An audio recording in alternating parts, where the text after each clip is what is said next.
इस युद्ध में ऐसा नहीं कह सकते कि केवल हमास शामिल है, क्योंकि हमास के पास कोई कारखाना या फैक्ट्री नहीं है। 7,000 रॉकेट वो कैसे बना पाएगा?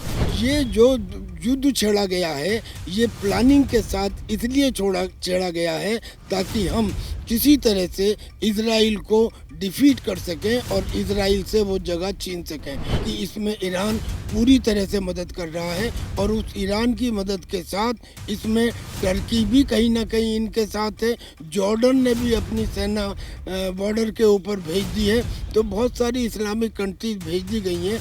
ये युद्ध दरअसल में स्टार्ट ही इसलिए हुआ है, यहूदी वर्सेस मुस्लिम की हो जाएगी, और अगर ऐसा होता है तो फिर कहा जा सकता है कि ये थर्ड वर्ल्ड वार की शुरुआत होगी। अगर हमास ये कहता है कि हमने अपने अस्तित्व के लिए युद्ध छेड़ा है, तो क्या इजराइल अपने अस्तित्व के लिए नहीं लड़ रहा? इजराइल की तो वो ज़मीन पुराने हजारों सालों से थी। नमस्कार, आप देख रहे हैं द न्यूज़ 15 और आपके साथ मैं हूं दुर्गा शर्मा। इजराइल और हमास के बीच युद्ध जारी है और इसको लेकर जिस तरीके से भारत ने इजराइल का साथ दिया है, इस पर भारत का रुख सही है या गलत, और इस पूरे युद्ध को लेकर क्या राय होनी चाहिए, और डिफेंस को लेकर अगर ऐसी ही चीज़ें भारत पर आती हैं तो वो क्या होगी, उस बारे में जानने के लिए हमारे साथ मौजूद हैं कर्नल त्यागी सर। सर, आपको बहुत बहुत धन्यवाद। सर, मैं जानना चाहूँगी सबसे पहले कि जो युद्ध का रुख है, आपको क्या लगता है कि जिस तरीके से युद्ध छेड़ा गया है, अपने अस्तित्व को लेकर धर्म भी इसमें जुड़ रहा है, तो उस पर आपकी क्या राय है? देखिए, मेरी राय इसमें यह है कि हमास ने इस युद्ध को छेड़ा है, इजराइल ने नहीं छेड़ा। और आज से पहले भी 1967 में भी 1973 में भी जब भी ये युद्ध हुआ है, ये अरब कंट्रीज़ के द्वारा या हमास के द्वारा प्रारंभ किया गया है। वो बात अलग है कि रिएक्शन में उनकी कैजुअल्टीज ज़्यादा हुई हैं, पर ये छेड़ा उन्होंने है और उन्होंने इजराइल के ऊपर ये युद्ध किया। और ये युद्ध एक लंबी ट्रेनिंग के बाद किया गया। और इस युद्ध में ऐसा नहीं कह सकते कि केवल हमास शामिल है, क्योंकि हमास के पास कोई कारखाना या फैक्ट्री नहीं है। 7,000 रॉकेट वो कैसे बना पाएगा? और इस किस्म की प्लानिंग कि एक साथ जल से भी मेडिटेरियन सी की वाल को तोड़ के एक्सप्लोसिव से वो बोट के और मोटरसाइकिल के सहारे अंदर घुसें और फिर पैरा ड्रॉपिंग करके अपने लड़ाकों को इजराइल में उतारें, जो इनडिस्क्रिमिनेट फायरिंग करें, और फिर पहली दफ़ा युद्ध के अंदर एक बुलडोजर दिखाई दे जिससे वो फेंसिंग वॉल, वो कंक्रीट वॉल जो बनाई गई थी 3 साल में $1 बिलियन खर्च करके, उसको तोड़ें और फिर मास मूवमेंट करके अंदर आएं और 100-150 हॉस्टेजेस को अपने साथ में ले जाएं। ये प्लानिंग अकेले हमास के बस की नहीं थी। हमास तो एक पॉलिटिकल ऑर्गेनाइजेशन है। इस ऑर्गेनाइजेशन के 2 विंग हैं, एक सोशल विंग जिसे वो दवा कहते हैं और एक मिलिट्री विंग जिसका नाम है अल कसाम ब्रिगेड। ये जो युद्ध छेड़ा गया है, ये प्लानिंग के साथ इसलिए छेड़ा गया है ताकि हम किसी तरह से इजराइल को डिफीट कर सकें और इजराइल से वो जगह छीन सकें। ये एक इम्पॉसिबल प्रोपोजिशन है। मैं इस युद्ध के खिलाफ हूँ, लेकिन अब सिचुएशन ये है कि युद्ध चल रहा है। इस युद्ध के लिए इंटरनेशनल कम्युनिटी अगर पहल करे और किसी तरह से नेगोशिएशन टेबल के ऊपर आ जाए तो अच्छा होगा। जैसे कि आपने कहा कि हमास के पास अभी इतनी ताकत है, तो क्या लगता है कि इस युद्ध से किन किन देशों को फायदा हो रहा है?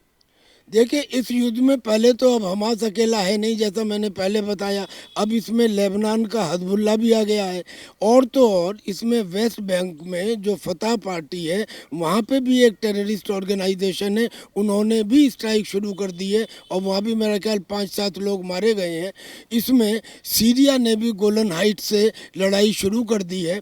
और जितनी फंडिंग आती है हमास के पास, उसमें 70% तो ईरान से आती है। अब वो खुल के सामने आए या ना आए, लेकिन अवेलेबल सर्कमस्टांसिस से ये कंक्लूजन निकालने में जरा भी डाउट नहीं है कि इसमें ईरान पूरी तरह से मदद कर रहा है। और उस ईरान की मदद के साथ इसमें टर्की भी कहीं ना कहीं इनके साथ है। जॉर्डन ने भी अपनी सेना बॉर्डर के ऊपर भेज दी है।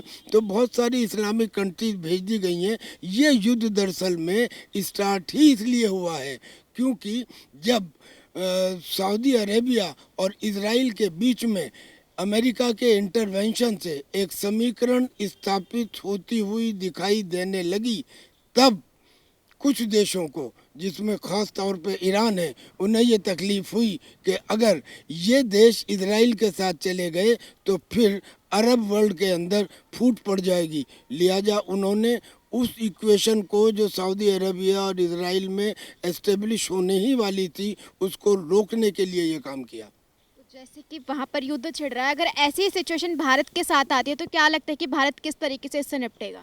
देखिए, एक स्वाभाविक बात है, अगर किसी एक जगह एक आतंकी संगठन को अप्रत्याशित सफलता मिलती है, जो हमास को मिली पहले दिन, आज की बात दूसरी है, लेकिन पहले दिन उसको ऐसी सफलता मिली कि सारी दुनिया में मोसाद जो ये कहती है कि हम ये भी पता लगा लेते हैं कि दुश्मन के दिमाग में क्या चल रहा है, ऐसी ऑर्गेनाइजेशन को चकमा दे दिया।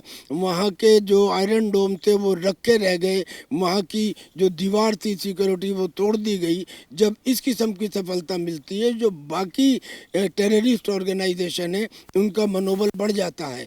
और भारत के खिलाफ बहुत सारे टेररिस्ट ऑर्गेनाइजेशन है, जिसमें लश्कर तैयबा है, जैश ए मोहम्मद है, इनका भी मनोबल बढ़ेगा।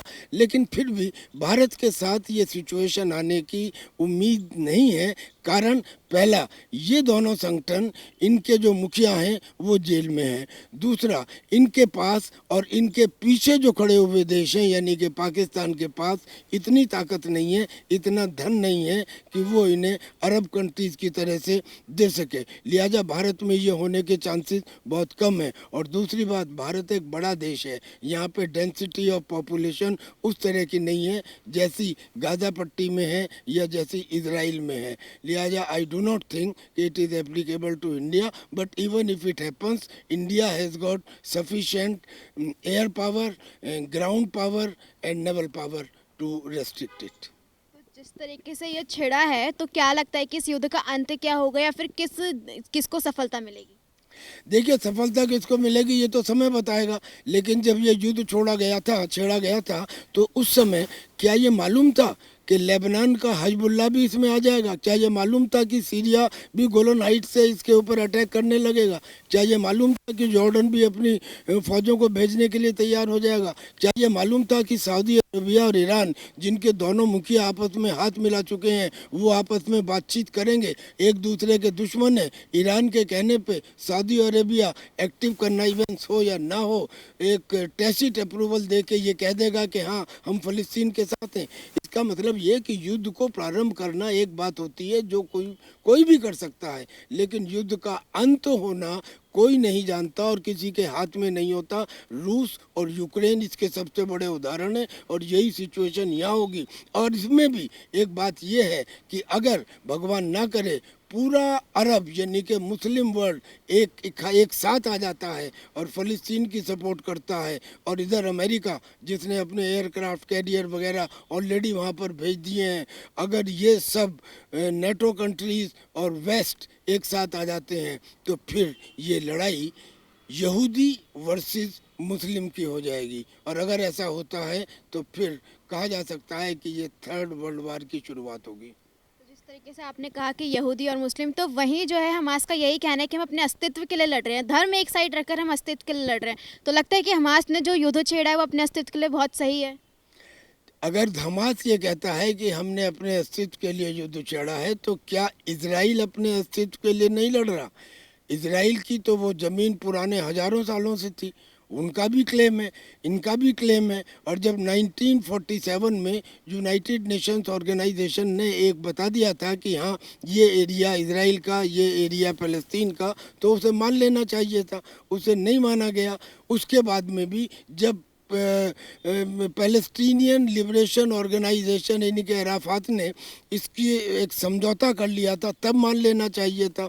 अगर ये भी नहीं है तो इजिप्ट जो पूरी तरह से इजराइल के अगेंस्ट है, लेकिन इजिप्ट ने भी अपने डिप्लोमेटिक रिलेशन बना लिए थे इजराइल से, तब मान लेना चाहिए था।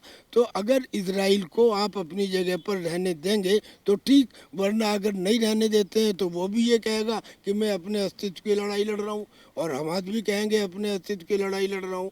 लिहाजा द ओनली सॉल्यूशन इज को existence, otherwise this war will continue.